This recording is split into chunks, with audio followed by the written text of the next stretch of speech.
Шарап.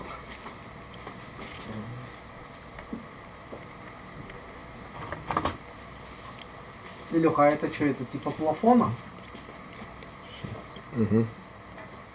Все.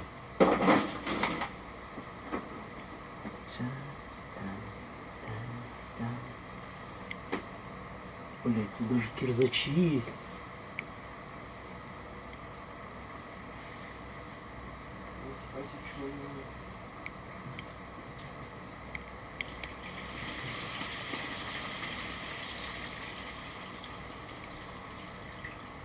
А я тебе отвечу. Чего? Ну все есть. А я тебе отвечу. Неплохо, неплохо.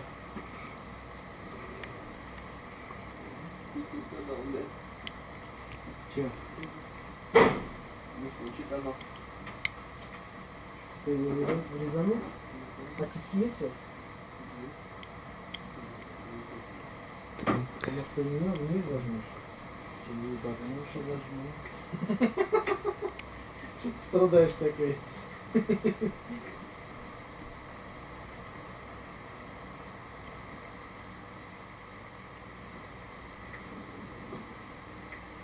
Так.